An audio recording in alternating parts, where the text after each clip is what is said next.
Chapter 3. Bakit ano ba nagawa kong kasalanan sa'yo? Galit na tanong ni Sanya at napapasigaw na siya dahil naiinis na siya sa binata.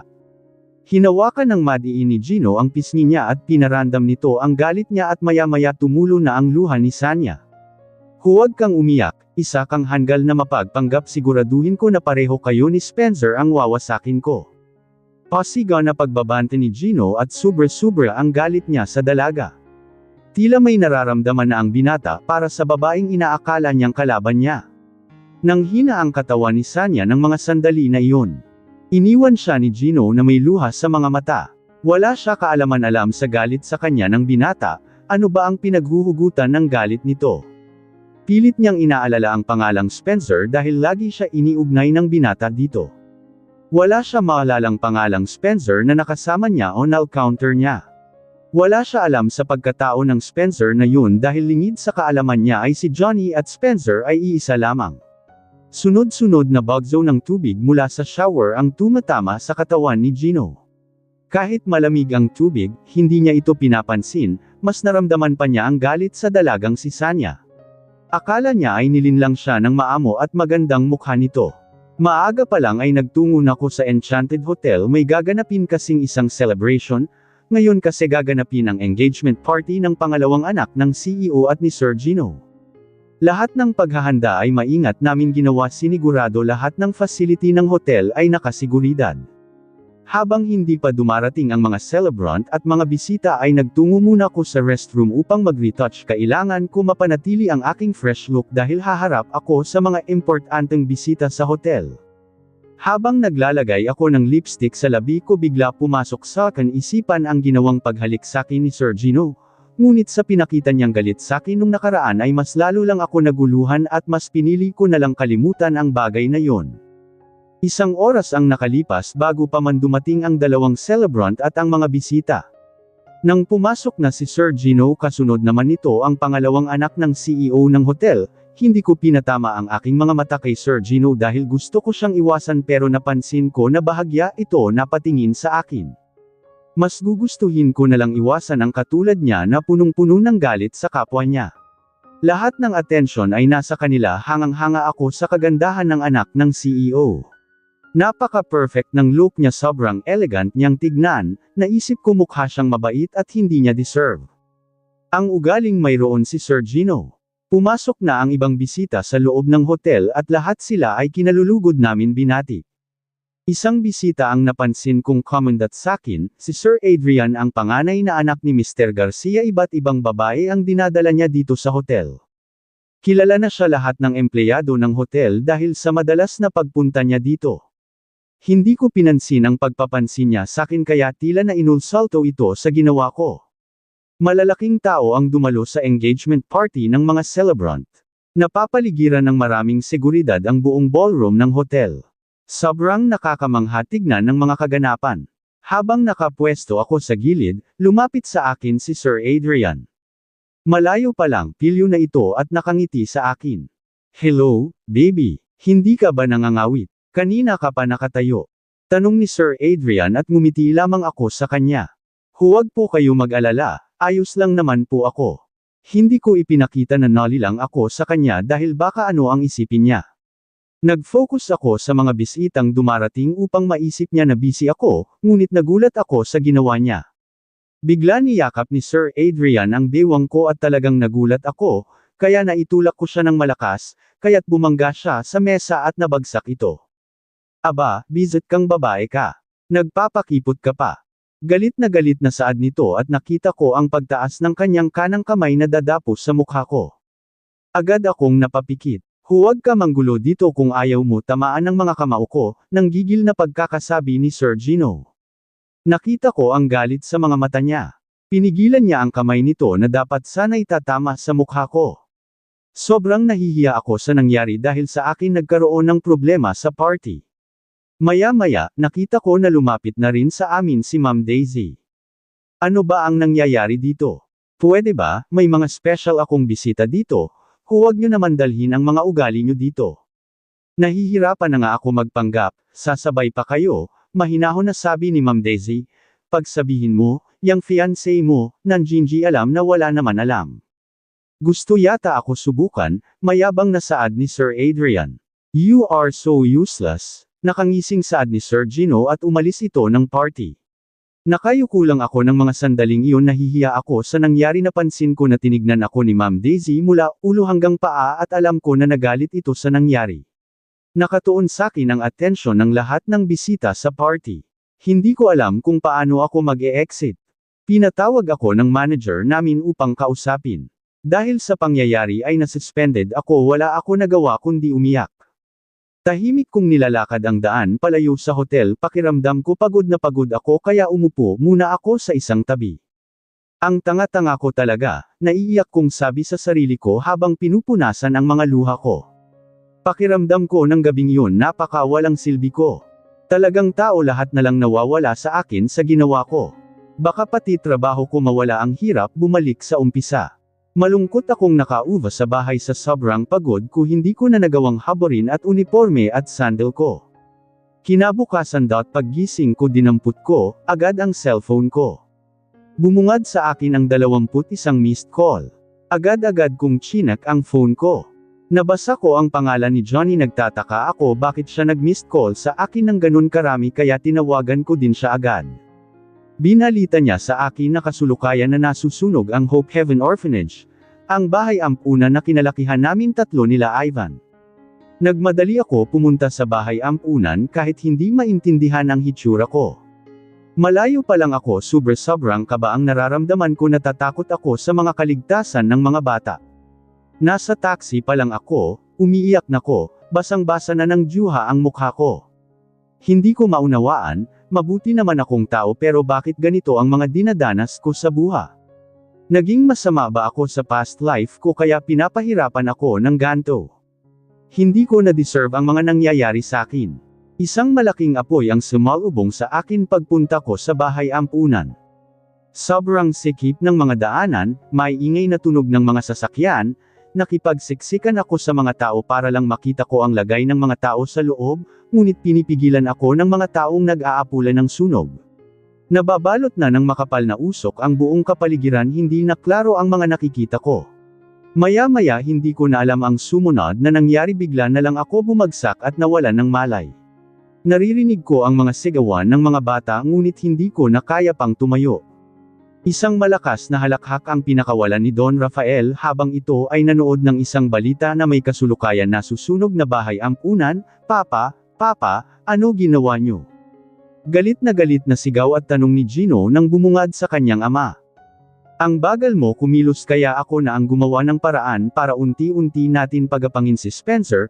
Masayang-masaya na sinabi ni Don Rafael ang mga yun at baka sa mukha ng binatang si Gino ang galit sa ama. Di ba sabi ko ako na ang bahala kay Spencer? Alam niyo ba kung ilang bata ang namatay sa sunog? Maraming batang inosente ang nadamay, kitang-kita sa mga mata ni Gino ang galit nito sa ama at habang nakatiklop ang mga kamao ng binata. Anong nangyayari sa iyo? Kailan ka pa nagkaroon ng pusong maawain?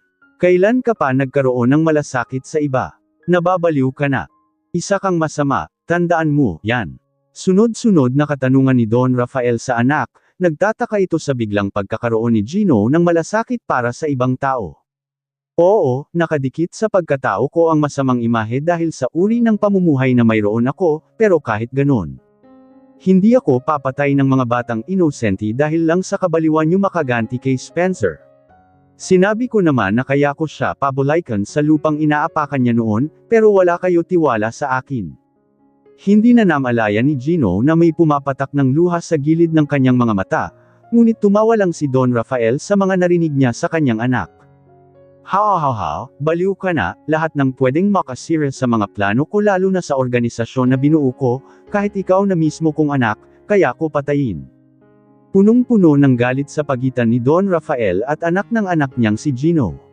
Sa sobrang pagkagalit nito, ay nagawa niyang tutukan ng baril ang anak. Sige, patayin niyo na lang ako.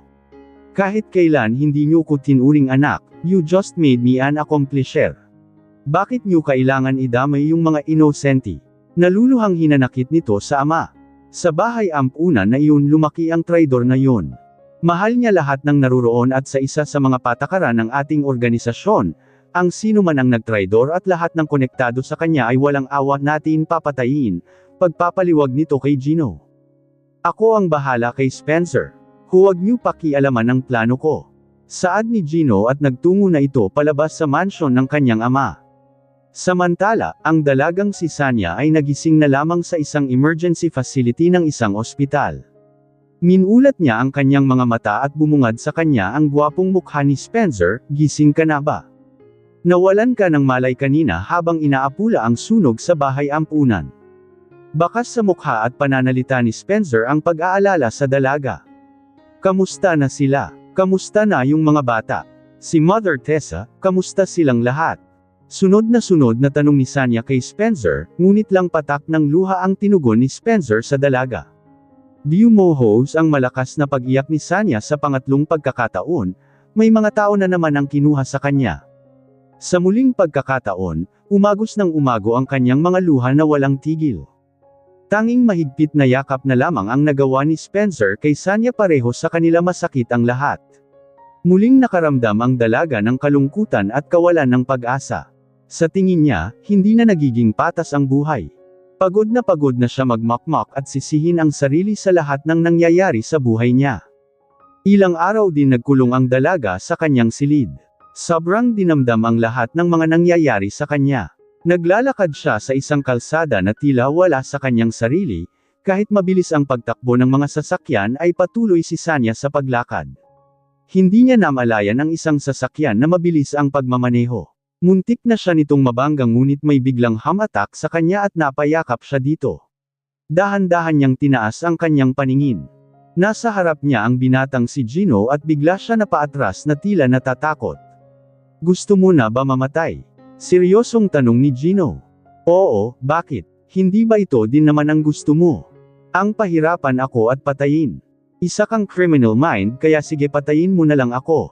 Panghaamon nito sa binata habang umiiyak. Hinawakan siya ni Gino at sinakay siya nito sa kotse. Nagpupumiglas siya ngunit nagtagumpay ang binata na ipasok siya sa loob ng sasakyan. Gusto mo umiyak at ilabas ang galit mo, sige dadalhin kita sa lugar na kung saan magagawa mo yan. Pinunta ni Gino ang dalagang si Sanya sa isang boxing gym upang dun mailabas ng dalaga ang galit nito. Nang makarating na sila doon, agad hinatak ng binata si Sanya sa ring at inabutan ng gloves. Hinarap ni Gino ang mga palad niya upang dito mailabas ng dalaga ang galit niya. Anong gagawin ko dito? Nagtatakang tanong ni Sanya at tinignan niya ang mga hawak niyang gloves. Isipin mo lahat ng galit mo, lahat ng hinahanakit mo, idaan mo sa pagsuntok. Panipi. Tinignan lang ng dalaga si Gino habang nagpapaliwanag ito sa kanya. Sandali siya nag-isip bago isuot ang mga gloves. Nang handa na si Sanya sumuntok, agad inaayos ni Gino ang pagtayo niya at hinada ang mga palad nito. Sa unang suntok ng dalaga ay bahagyang mahina at hindi satisfied ang binata sa mga suntok ni Sanya. Yun na ba ang galit mo? Wala ka na bang ilalabas na lakas? Isipin mo lahat ng galit mo. Panghaamon ni Gino sa dalaga, muling pumorma ang dalaga, nag-focus siya at iniisip niya ang mga galit na nararamdaman niya, mga galit na naipon niya, bigla pumasok sa isip niya ang galit niya kay Gino at ang pagkainis niya. Sunod-sunod na suntok ang pinakawala ng dalaga at ang pinakahuling suntok ay tumama sa mismong ilong ni Gino. Napaatras si Gino sa suntok ng dalaga at maya-maya'y naramdaman niya ang pag-agos ng dugo mula sa kanyang ilong. Damaloy ang mga dugo mula sa ilong ni Gino, hindi niya inaasahan ng malakas na pagsuntok sa kanya ni Sanya. Nilapitan siya ng dalaga dahil kahit ito ay nagulat sa kanyang nagawa. Agad hinubad ni Sanya ang mga gloves. Hala, dumudugo nga yung ilong mo. Nagulat ang dalaga sa nagawa niya kay Gino, hindi siya makapaniwala. Mukha bang palad ang mukha ko? Mukhang naisip mo na yung bagay na nakakapagpagalit sa'yo. Napadugo mo ilong ko. Tila nababanas na sabi ni Gino at unti-unti niya pinunasan ang dugo sa kanyang ilong. Sabi mo kasi isipin ko, yung mga bagay na nakakapagalit sa akin, yan nasaktan ka patuloy, pangangatwiran nito sa binata at hindi makatingin ng tuwid kay Gino. Bakit ano ba kasi naisip mo? Tila interesadong tanong ng binata. Madalas mo kasi pagbantaan ang buhay ko, kapag ganun sobra-sobra ako nagagalit sa'yo, lagi mo na lang ako tinatakot. Napatingin na lang ang binatang si Gino sa magandang mukha ng dalaga, hinahayaan niya lang ito magsalita. Hindi niya maintindihan bakit sa tuwing nakikita niya ito ay nakakaramdam siya ng kaba.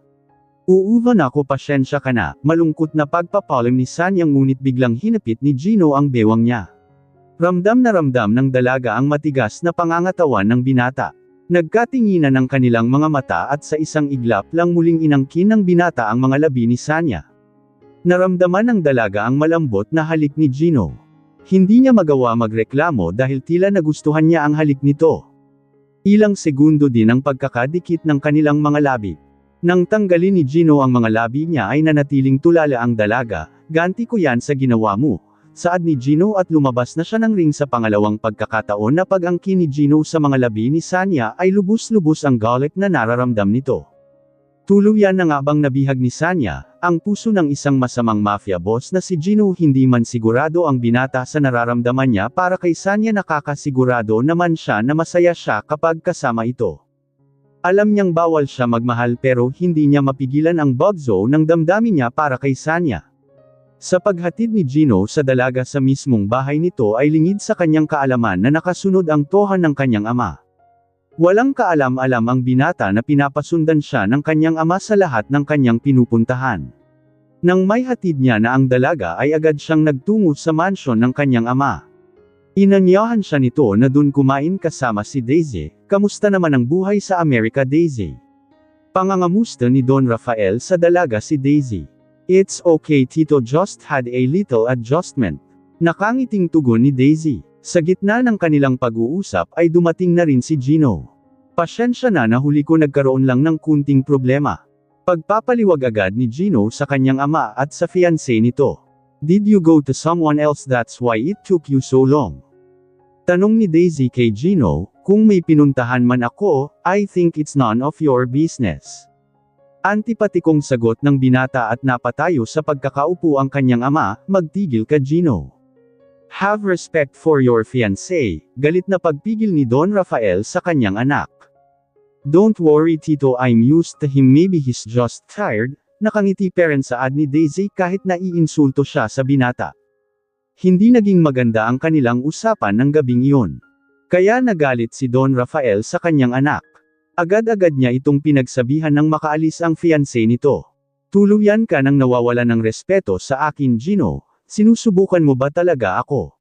Galit na pagkakasabi ni Don Rafael, at sobrang higpit ng pagkakahawak nito sa kanyang baston. "Hanggang kailan niyo ba ako kokontrolin? Magpapakasal ako sa babae na yun for investment." Seryosong tanong ni Gino habang dirty-ahang nakatingin sa ama. "Huwag mo ko susuwayin, Gino, dahil puputulan ko ang mga sungay mo. Kala mo ba, hindi ko alam kung saan ka talaga nanggaling? Gusto mo ba mamatay sa mga kamay ko ang babaeng iyon?" Tumiklop ang mga kamao ni Gino sa mga sinabi ng kanyang ama at kinuha niya ang maliit na patalim na pagmamay-ari ng kanyang ama. Sinaksak ni Gino ang kanang palad niya at nagkalat ang mga dugo sa sahig. Nagulat ang ama niya sa kanyang ginawa. Kitang-kita sa mga mata ni Gino ang nanut na galit nito.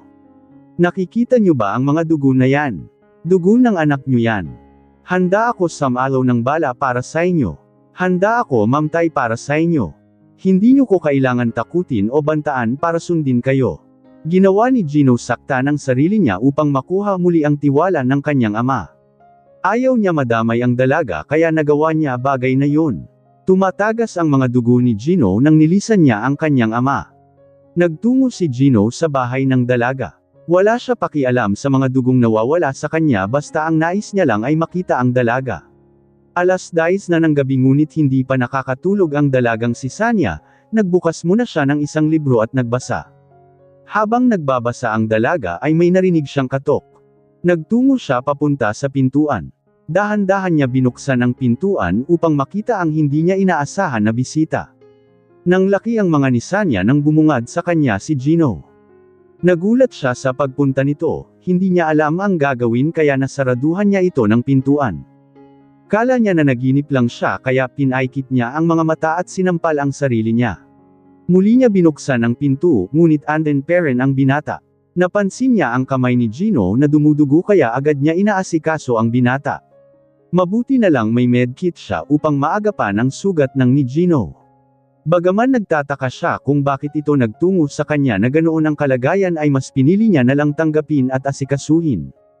Habang inaasikaso ni Sanya ang malalim na sugat ng binatang si Gino ay malaya naman nalilibot ng mga mata ng binata ang buong kabahayan ng dalaga. Napansin niya na may kalumaan na ang loob nito. Hindi ka ba natatakot sa akin? Seryosong tanong ni Gino sa dalaga.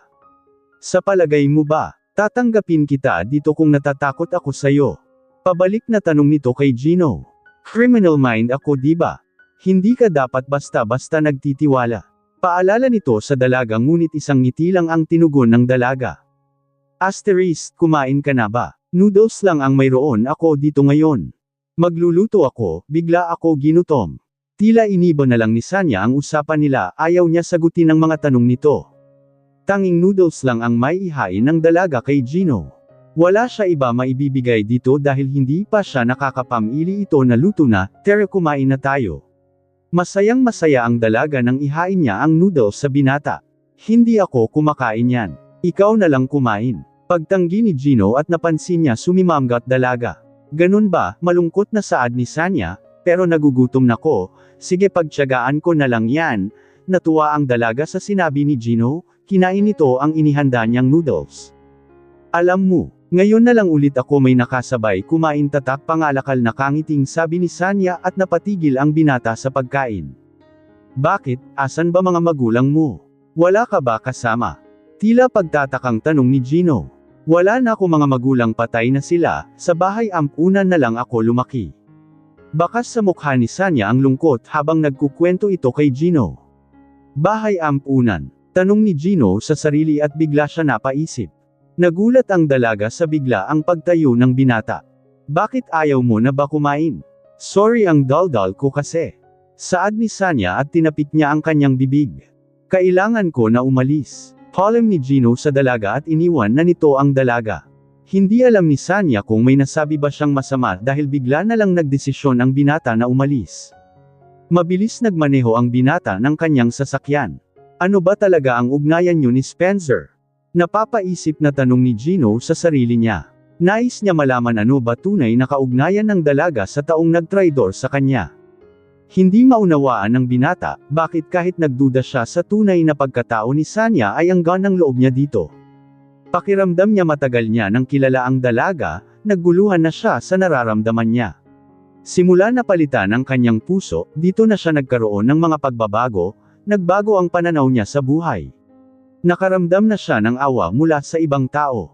Naapektuhan na nito ang buo niyang pagkatao. Alam niyang may nagaganap na pagbabago sa kanyang pag-uugali kaya mas minabuti niya magtungo sa isang doktor. Dahil sa kagustuhan ng binata na malaman ang mga pagbabago sa kanya ay sinimulan niya ng magpatingin. Ayon sa lumabas na result sa mga test namin Mr. Rodriguez. Maaring ang pag-uugali ng totoong may-ari ng puso mo ay maari mong makuha o maramdaman. Ang mga pagbabago sa iyo ay isang normal lamang nangyayari. Paliwanag ng Dr. kay Gino at unti-unti na siyang nalilinawan sa mga nagaganap na pagbabago sa kanya. How long will it last? Pag-alala na tanong ni Gino sa kanyang doktor. Ang ganyan kaso, it can disappear, it can also become permanent. Tugon ng doktor na nakapagpabahala sa binata. Naliwanagan na ang binata sa lahat ng pagbabago na nangyayari sa kanya. Inaalam niya rin ang background ng taong nag-donate sa kanya ng puso, ang taong nagbigay sa kanya ng pangalawang pagkakataon na mabuhay. Napag-alaman ng binata na nagmula din sa isang bahay ampunan ang donor niya na si Ivan. Kaya siguro ganun kasakit sa kanya ang nangyaring sunog noon sa isang orphanage. Sa mga natuklasan niya ng araw na yun ay nakapagbigay sa kanya ng kagalakan. Masaya siya dahil isang mabuting tao ang naging donor niya. Natutuwa siya dahil naging possible ang impossible. Maari pa pala magbago ang mga pananaw niya sa buhay. Ang dating walang pusong mafia boss ngayon ay nagkaroon ng malasakit sa ibang tao. Kahit hindi niya pa alam ang kahihitnan nito ay nagpatuloy siyang maging positibo sa buhay. May magaganap na transaksyon sa grupo nila Spencer.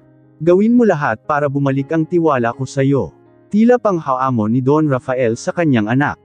Ako na po bahala kay Spencer, ibabalik ko siya sa lupang pinaggalingan niya. Napangiti si Don Rafael sa mga sinabi ng anak at hinawakan niya ito balikat upang iparamdam ang suporta niya. Tama, ganyan nga, ipakita mo ang tunay mong pagketo. Ibalik mo ang dati kong tiwala sa iyo, natutuwa nitong sabi kay Gino at nagpakawala ito ng ilang bala sa isang shooting area na nasasakop ng kanyang mansion. Hinanda ni Gino ang kanyang mga tauhan at ang kanilang mga gagamitin na armas. Magaganap ang transaksyon ni Spencer sa isang abandoned na building sa Tondo.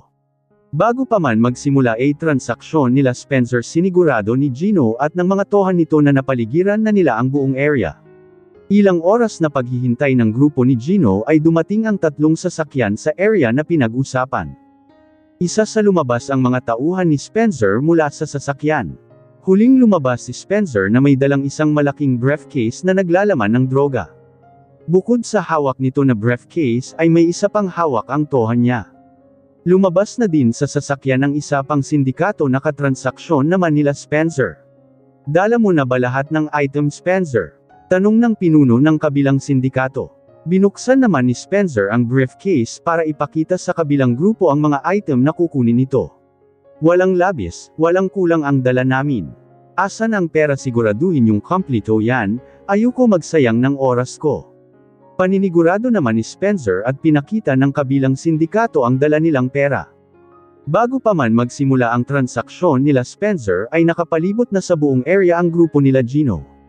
Sinimulan ng magpalitan ng kani-kanilang mga dala ang dalawang grupo.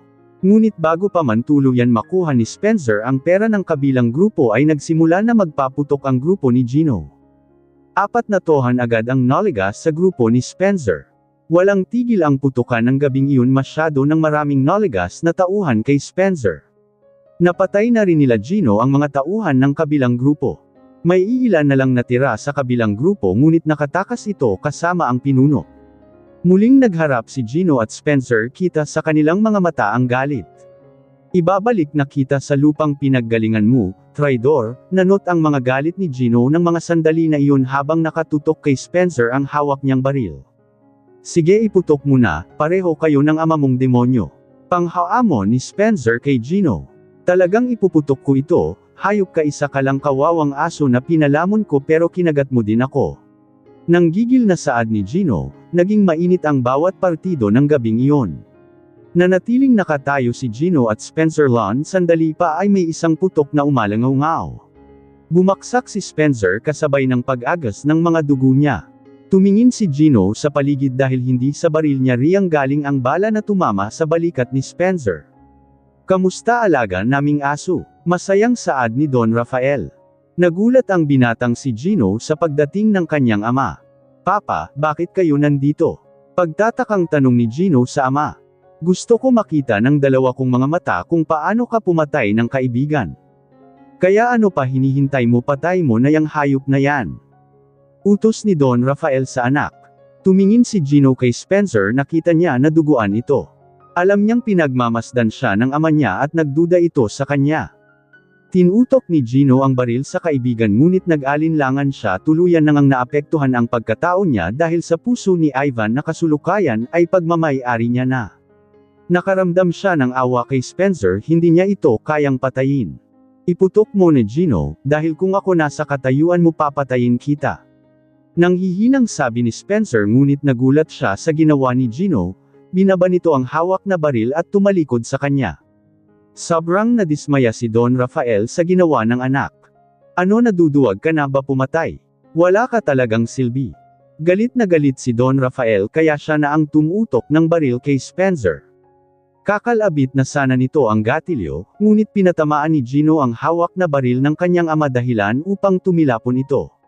Maya-maya naghagi si Gino ng tear gas sa pagitan nilang tatlo. Nawala sa focus ang kanyang ama at nawalan ito ng malay. Samantala, malayang nakatakas si Spencer ng gabing iyon. Alam ni Gino na matinding galit ang kahaharapin niya sa kanyang ama. Hindi nito nasunod ang pinag-uutos ng ama niya. Isa lang ang tumatakbo sa isip ni Gino, ayaw niya ng pumatay ng tao. Pagod na siya madungisan ng mga dugo ang kanyang mga kamay. Muli siyang nagtungo sa bahay ng dalagang si Sanya. Gusto niya makita at makasama ito kahit hindi pa siya sigurado sa nararamdaman niya para dito.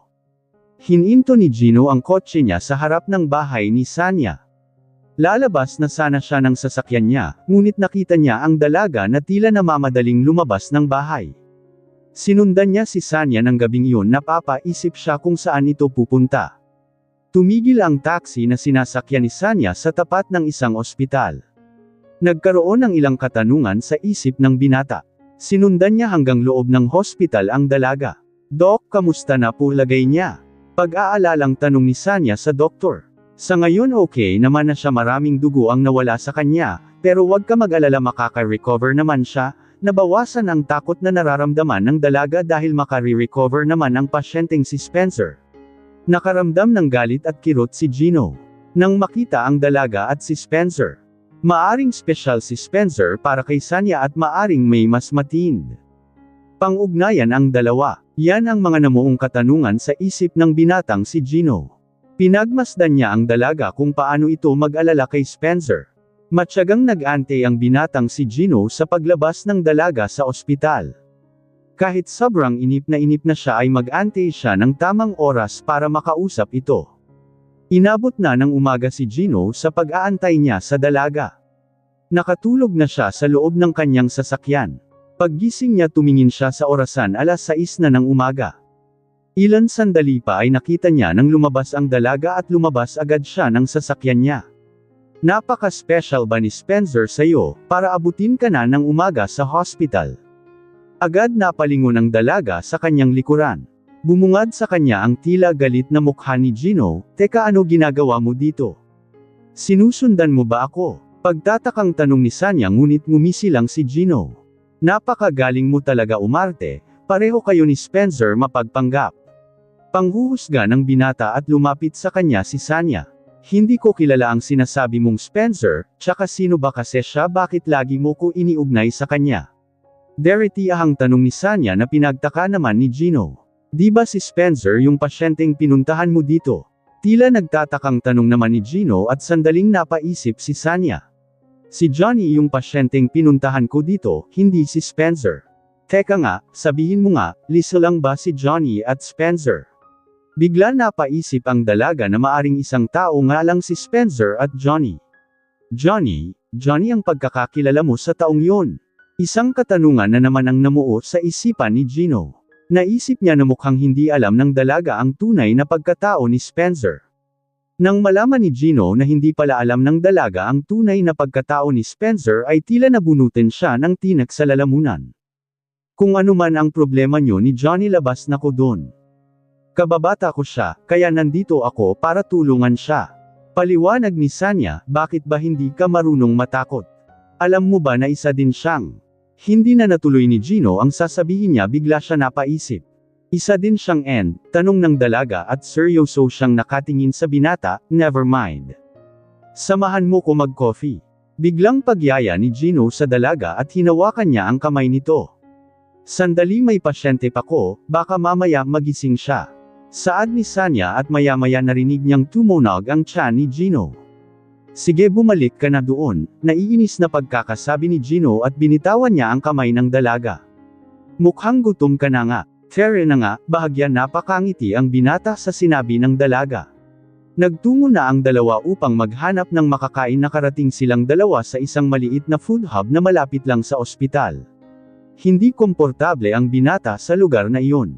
Naiilang siya dahil yun ang unang pagkakataon na nakapasok siya doon. "Bakit dito tayo kakain?" Pagtatakang tanong ni Gino sa dalaga. "Pasyensya ka na, ito lang kaya ng budget ko. Tsaka the best ang mga pagkain sa mga gantong kainan." Tila masaya ang dalaga habang nagsasalita. Umorder ang dalaga ng 2 sisig at 2 kanin. "Ano ba yung mga inorder mo? Wala na ba ibang pagkain?" Naiinis na tanong ni Gino at hindi may pinta ang mukha nito.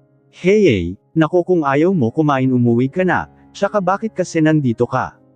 Nenas na rin ang dalaga sa mga reklamo ni Gino, ngunit mas minabuti niya na lang kumain ng kumain. Sunod-sunod ang pagsubaw ni Sanya na tila gutom na rin. Hindi makapaniwala ang binata sa liit ng pangangatawan nito ay napakalakas kumain ng dalaga. "Grabe ka, hindi ka ba nahihiya kumain sa harap ko?" Tila nadidismayang tanong ni Gino, ngunit tila wala naririnig ang dalaga, tuloy pa rin ito sa pagsubaw. Dahil sa sunod-sunod na pagsubo nito ay nahirapan na ito lumunok at nabulunan. Lahat ng laman ng bunganga niya ay tumalsik sa mukha ni Gino at nagtawanan ang mga tao na nakasama nila kumain sa food hub. Tumingin ng masama ang binata kay Sanya, sobrang hiyang-hiya siya sa ginawa nito. Maikling saad ni Sanya at pinunasan niya ang mukha ni Gino pero tinapik nito ang kamay niya at tumayo, sorry. Iniwan niya ang dalaga sa food hub ngunit hinabol siya nito. Nakakabusit siya, nang gigil na sabi ni Gino habang nililinisan niya ang suit niya. Teka sandali, hiningil nitong paghabol kay Gino. Get lost, galit na saad ni Gino at tinalikuran niya na ang dalaga pero hinawakan ni Sanya ang kamay niya. Muli siyang humarap sa dalaga, nakita niya ang mukha nito na tila nalulungkot sa nagawa sa kanya. Ayusin mo nga yang mukha mo, tila naiinis nitong utos sa habang nakatingin sa mga labi ni Sanya. Nararamdaman na naman niya ang kuryente sa katawan. Sorry na kasi, tsaka hindi ko naman sinasadya, malungkot na paghingi nito ng sorry sa binata. Napansin niya rin na bahagyang napangiti ang binata na kinatuwa niya. Leon kasi ang unang pagkakataon na nakita niyang ngumiti si Gino. Wow, ngumingiti ka na, natutuwang saad ni Sanya. Hindi na rin namalaya ni Gino na nagagawa niya ng ngumiti ang isang mafia boss na malamig makitungo sa iba ay nagagawa ng ngumiti. Agad-agad binago ni Gino ang hitsura niya. Binalik niya sa dating pagiging seryoso ang mukha niya. Anong ngumingiti? Bakit ko naman gagawin yun? Tsaka Pete, balinisan mo yang mukha mo, may pagkain ka pa sa labi mo, seryosong nitong sabi sa dalaga. Ayaw niya ipahalata na masaya siya na kasama ito. Ha, may pagkain pa ko sa labi ko, natatarantang nitong pagkakasabi, bigla niyang nililinisan ang mukha niya. Habang ginagawa niya yun, lumapit ang binata, pinigilan ang kamay niya, agad naman nilagay ni Sanya ang kamay niya sa bibig niya upang protektahan ang mga labi niya. Mukhang nakuha niya na ang galawan ng binata, baka halikan naman siya nito.